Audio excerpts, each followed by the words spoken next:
Hi guys, welcome again Mohsina classes. तो हम लोग आज बात करने वाले हैं कैपिटल एक्सपेंडिचर, रेवेन्यू एक्सपेंडिचर और थोड़ा सा डिफर्ड रेवेन्यू एक्सपेंडिचर को भी देख लेंगे। बेसिकली बहुत इंपॉर्टेंट टॉपिक है। टीजीटी हो, पीजीटी हो, एलटी ग्रेड हो या फिर आपका आरपीएससी ग्रेड 1 हो या यूजीसी नेट हो, हर एग्ज़ाम में इसमें से 2-3 क्वेश्चन पक्के हैं, आने वाले हैं आपके एग्ज़ाम में। लास्ट टाइम टीजीटी में 3 क्वेश्चन आए थे यूपी टीजीटी में इस टॉपिक से। तो हम टाइम ख़राब नहीं करते, टॉपिक को शुरू करते हैं। कैपिटल एक्सपेंडिचर जैसे कि नाम से ही है कि ये एक लंबा अमाउंट जो स्पेंड करते हैं लॉन्ग टर्म के लिए, उसको हम कैपिटल एक्सपेंडिचर कहते हैं। और ये शो कहाँ पे होगा? बैलेंस शीट में होगा। ये तो बेसिक इन्फॉर्मेशन है जो आप लोगों को पता है। अब हम थोड़ा डिटेल में जाते हैं और कॉन्सेप्ट को समझते हैं। तो यहाँ पे आपको दिख रहा होगा कि एक्वायरिंग और increasing the value of fix asset, यानी ऐसा एक्सपेंडिचर जिससे आपकी फ़िक्स एसेट की वैल्यू इंक्रीज़ हो जाए, और या फिर आप परचेज़ कर रहे हो फिक्स एसेट। तो जब ऐसा कोई एक्सपेंडिचर आप करते हो तो वो कैपिटल एक्सपेंडिचर कहलाता है। इसको और समझते हैं। ऐसा एक्सपेंडिचर जिससे कि फर्म की अर्निंग कैपेसिटी इंक्रीज़ हो जाए, ठीक है, तो उसको हम क्या कहेंगे? कैपिटल एक्सपेंडिचर कहेंगे। जितने भी आपके रियल अकाउंट होते हैं ना, वो सारे आ जाएंगे इसके अंदर। एग्जांपल ले लीजिए आप, फिक्स एसेट हो गया, ठीक है। मशीनरी, इरेक्टिंग मशीन्स, यानी जब आप मशीनरी परचेस करते हो तो उसमें बहुत सारे खर्चे होते हैं, ठीक है। मशीन इंस्टॉल करने का होगा, कैरेज का होगा, तो ये सब भी किस नेचर के होंगे? कैपिटल एक्सपेंडिचर ही कहलाएंगे। जब मशीनरी आप परचेज़ कर रहे हो उससे रिलेटेड जितने भी खर्चे होंगे वो भी क्या होंगे? कैपिटल एक्सपेंडिचर में ही जाएंगे। उनकी कोई अलग से एंट्री नहीं होगी, उसी में आप इसको ऐड ऑन कर दोगे। प्लांट एंड मशीनरी, तो ये सारे रियल अकाउंट के आपके हो गए। और साथ साथ में इनटेंजिबल एसेट जैसे कि गुडविल हो गया, कॉस्ट ऑफ पेटेंट हो गया, और प्रिलिमिनरी एक्सपेंसेस, जो कि एक्सपेंसेस कंपनी जब इनकॉर्पोरेट होती है, जो जब कंपनी शुरू होती है उस समय जो खर्चे होते हैं उसको। तो ये सब आपके क्या हैं? Capital expenditure. हम आगे इसके डिफरेंसेस को देखेंगे तो कॉन्सेप्ट और क्लियर होगा, और कुछ एमसीक्यू भी हम कर लेंगे। अब यहाँ पे जो इम्पोर्टेंट वर्ड उसको समझिएगा। रिवेन्यू एक्सपेंडिचर ये कैसे होते हैं? ये रिकरिंग इन नेचर होते हैं। रिकरिंग मतलब क्या होता है? जो रिपीट हो बार बार, यानी जो आप खर्चे हर साल करते हो। ये खर्चे किस लिए, कब के होते हैं? करंट ईयर के खर्चे होते हैं, ठीक है। और ये नॉर्मली खर्चे होते हैं, और ये रिकॉर्ड कहाँ पे होंगे? पीएल ट्रेडिंग में होंगे। और ये इनका नेचर क्या है? नॉमिनल अकाउंट वाला नेचर इनका है, तो डेट्स वाई डेबिट होंगे। कहाँ पे होंगे? ट्रेडिंग और पीएल में हो जाएंगे। इनके एग्जांपल क्या हो सकते हैं? मैन्युफैक्चरिंग एक्सपेंसेस है, ऑफिस है, सेलिंग है, ये इनके एग्जांपल हो गए। और थोड़ा आगे बढ़ते हैं तो बेसिकली जो आपका रेवेन्यू एक्सपेंडिचर होता है वो कौन सा एक्सपेंडिचर होता है? जो हम करते हैं मेंटेन करने के लिए, और कैपिटल क्यों करते हैं? अर्निंग कैपेसिटी को बढ़ाने के लिए। तो ये 2 टर्म याद रखें, कभी कंफ्यूज आप नहीं होंगे। तो ऑर्डरली रिपेयर जो होती है ना, जैसे मशीन में ग्रीस ख़त्म हो गई, ग्रीस लगा देना, या कोई बेसिक सा काम मशीन में कर लेना, यानी मेंटेन करने के लिए बेसिकली, तो वो सब कहाँ आएंगे? रेवेन्यू में ही आ जाएंगे। या फिर बिल्डिंग में हर साल वाइट वॉश कराना, ठीक है। वेयर हाउस हो गया या फैक्ट्री हो गया आपकी, तो नॉर्मली हर साल आप वाइट वॉश उस पर करा दो। तो ये सब नेचर कैसे? रेवेन्यू नेचर के।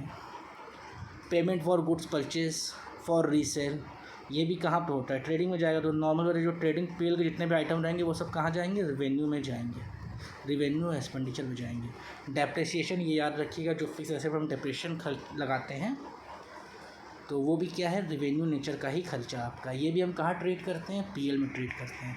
इस तरह से आप समझोगे कि जो आइटम हम पीएल में ट्रीट कर रहे हैं वो कहाँ जाएगा? वो रेवेन्यू एक्सपेंडिचर कहलाएगा। और जो हम दिखा रहे हैं बैलेंस साइड की लायबिलिटी साइड में, तो वो क्या है? कैपिटल एक्सपेंडिचर में चला जाएगा। डिफरेंस हम देख लेते हैं। कैपिटल एक्सपेंडिचर क्या होता है? जो इंक्रीज़ करे आपकी अर्निंग कैपेसिटी को, ठीक है। सिंपल सी बात है। आप मशीनरी परचेस क्यों करते हो? प्रोडक्शन बढ़ जाए। प्रोडक्शन बढ़ रहा है तो क्या हो रहा है? अर्निंग कैपेसिटी आपकी बढ़ रही है, तो कैपिटल एक्सपेंडिचर हो गया। रिवेन्यू क्या है? आप रिकरिंग नेचर है, बार बार रिपीटेटिव खर्चा कर रहे हो, ग्रीस लाना, तेल लाना, ये सब लगा रहे हो मशीनरी में, तो ये क्या कर रहे हो? आप मेंटेन कर रहे हो मशीनरी को। जब बात मेंटेन की होगी तो वो खर्चा कैसा होगा? रेवेन्यू नेचर का हो जाएगा आपका। अगले पॉइंट पे चलते हैं guys. Capital expenditure yield benefit normally over a long period. Capital expenditure हम क्यों करते हैं? एक मशीनरी प्लांट में लगाते हैं तो 5-10 साल के लिए लगाते हैं ना, 20 साल के लिए लगाते हैं, तो ये एक लॉन्ग टर्म के लिए लगाया जाता है। रेवेन्यू क्या है? मैक्स टू मैक्स 1 ईयर के लिए। रिकरिंग नेचर होता है, रिपीटेटिव नेचर होता है, बार बार खर्चा करना पड़ता है। अगला पॉइंट देखते हैं क्या है। Capital expenditure is written in balance sheet. Capital expenditure balance sheet में हम दिखाते हैं, ठीक है, बता चुका हूँ मैं पहले भी आपको। रेवेन्यू क्या करते हैं हम लोग, ट्रेडिंग और पीएल में दिखाते हैं। तीसरा पॉइंट आपका हो गया। एग्जाम्पल से ही क्वेश्चन आता है, एग्जाम्पल फोकस करना। Machinery, installation of machinery, building, land, ये सारे रियल अकाउंट है आपके, ये सब कहाँ जाएंगे, कैपिटल में चले जाएंगे।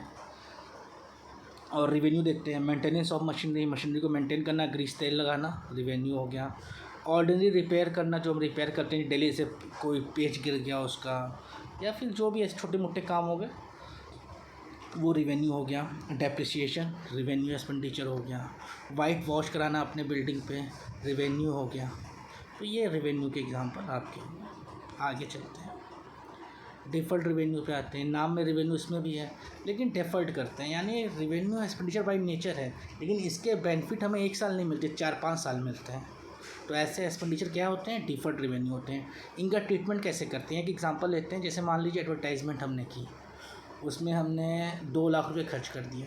अब 2 लाख रुपए का बेनिफिट, ऐसा तो नहीं एडवर्टाइजमेंट आपने इस साल की तो खाली बेनिफिट आपको इसी साल होगा, आगे भी होगा ना। तो मान लेते हैं उसका बेनिफिट हम 4 साल उठाते हैं, तो 50,000, 50,000, 50,000, तो पीएल से आप इसको डिडक्ट करते चले जाओगे। ओके, एडवर्टाइजमेंट अकाउंट को जो है डेबिट कर दोगे आप, और फिर एडवर्टाइजमेंट को क्लोज कर दोगे पीएल की हेल्प से।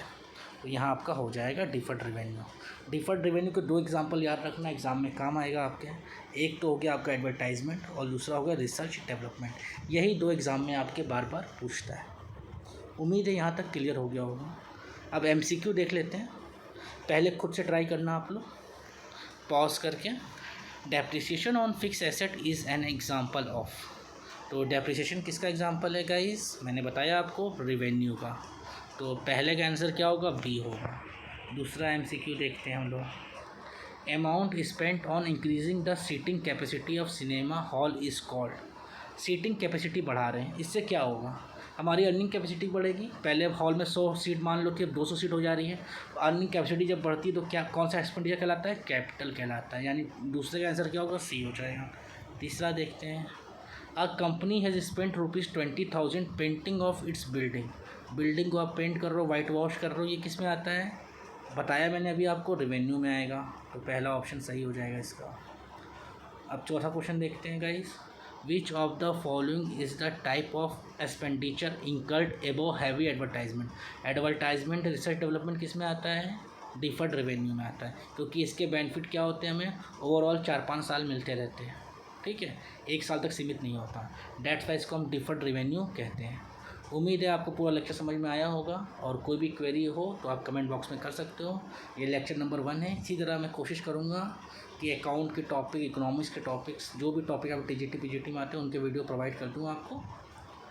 तो उम्मीद है वीडियो पसंद आए, लाइक करें, सब्सक्राइब करें चैनल को, और वीडियो को शेयर करें। Bye, take care, good night.